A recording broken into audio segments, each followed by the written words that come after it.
Salauddin Ayyubi ने कहा था कि मैं हजार दुश्मनों से अकेला लड़ सकता हूं, लेकिन हमारी सफों में मौजूद गद्दारों से नहीं लड़ सकता। अस्सलामु अलैकुम व रहमतुल्लाहि व बरकातुहू। नाज़रीन किराम, हजारों लोगों के दिलों के धड़कन इम्तियाज जलील साहब महाराष्ट्र इलेक्शन में औरंगाबाद से हार चुके हैं। हारने के बाद उनके समर्थकों में गम का माहौल है। इम्तियाज जलील साहब ने हारने के बाद बहुत बड़ा बयान दिया है और ये बयान सोशल मीडिया पर बड़ी तेजी से वायरल हो रहा है।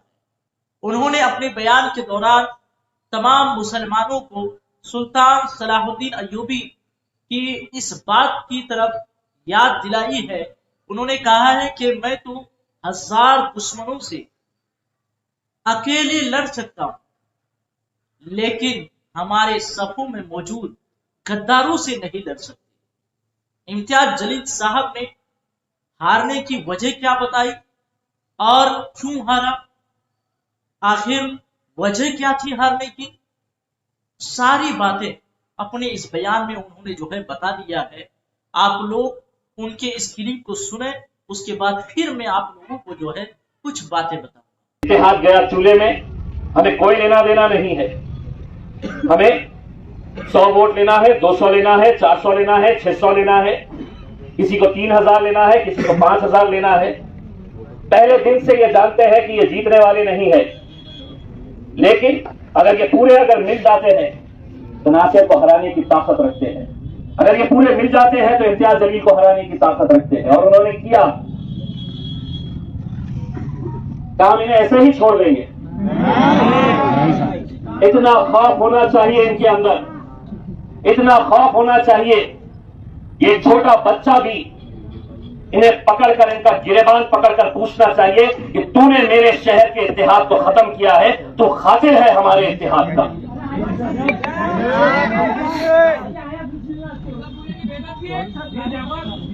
मेरे भाइयों, मैं ना ये इलेक्शन नासिर सिद्दीकी साहब हारे हैं और ना इम्तियाज जलील हारा है। बेशक। क्योंकि अगर आपके दिलों से हमारी मोहब्बत अगर खत्म हो जाती तो उस दिन हम अपनी हार कबूल कर लेंगे, लेकिन आज आपकी आंखों के अंदर जो गम और गुस्सा मैं देख रहा हूं, वो हमारी जीत की निशानी है। मेरे भाई, क्या बात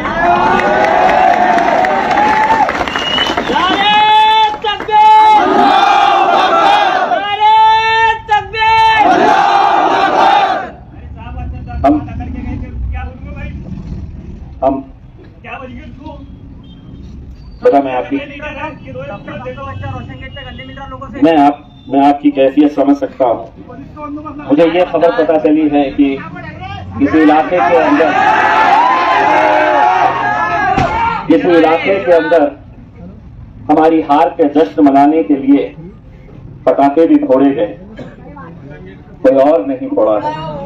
हमारे ही अपने सफों में मौजूद कुछ लोगों ने ये किया है। लेकिन देखिए, जैसा नासिर भाई ने बताया है, जवाब हर इंसान को देना है, यहां भी देना है और हश्र के मैदान में भी देना है। मैं आप लोगों के इस जज्बात को दिल की गहराइयों से सलाम करता हूं। मैं आपकी मोहब्बतों का एहसान हम कुछ भी कर ले, हम चुका नहीं सकते हैं। जो दीवानगी, जो जुनून या आपके पास पैसा लाकर देने की कोशिश नहीं की गई होगी, या आपकी गलियों में नहीं आया गया होगा, या आपके इलाकों में, बस्तियों में आपको नहीं पूछा गया होगा, लेकिन सलाम है औरंगाबाद की उस आवाम का जिसने 90,000 और 70,000 वोट देकर आपने उस पैसे को ठुकराया और उन्होंने कहा कि दुनिया की कोई दौलत हमें खरीद नहीं सकती है, हम अपनी सिर्फ क़यादत चाहते हैं। यहां पर हिम्मत हारना नहीं मेरे नौजवानों, कभी हिम्मत हारना नहीं।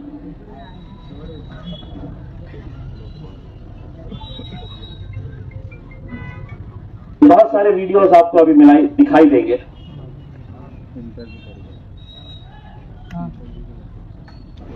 जहां पर ये जश्न मना रहे हैं,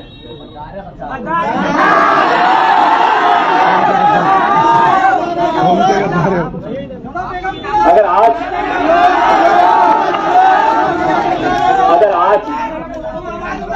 हम खामोश रहे तो शायद इस शहर के अंदर कभी हमारी क़यादत खड़े नहीं हो सकी।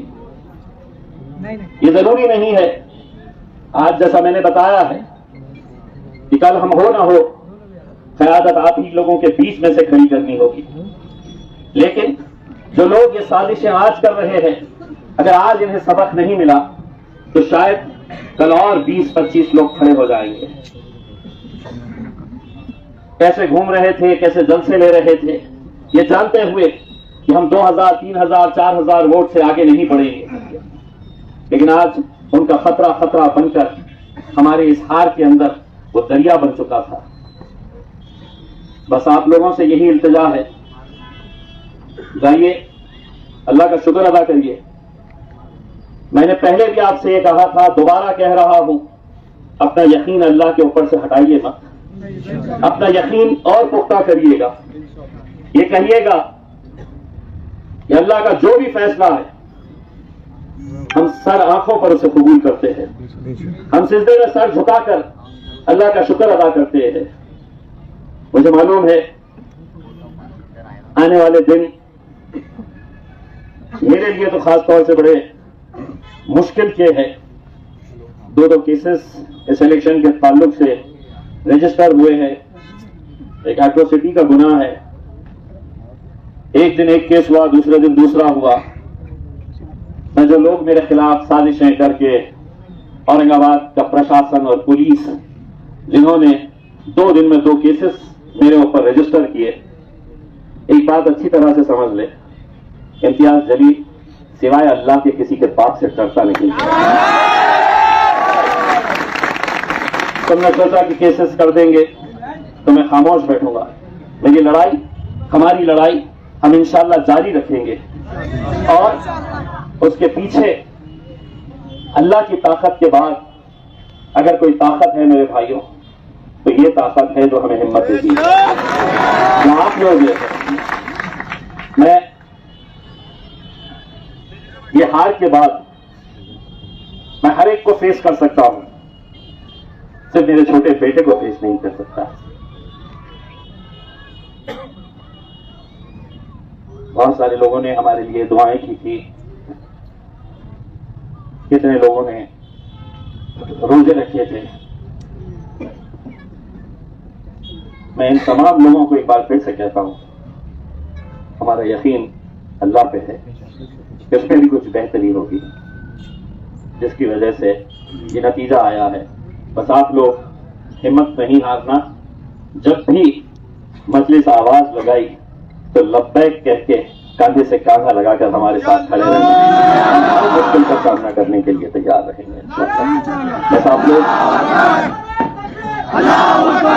बस आप लोग जाइए, मगरिब की नमाज मस्जिद में अदा करिए, अल्लाह का शुक्र अदा करिए। इंशाअल्लाह जब सूरज डूबता है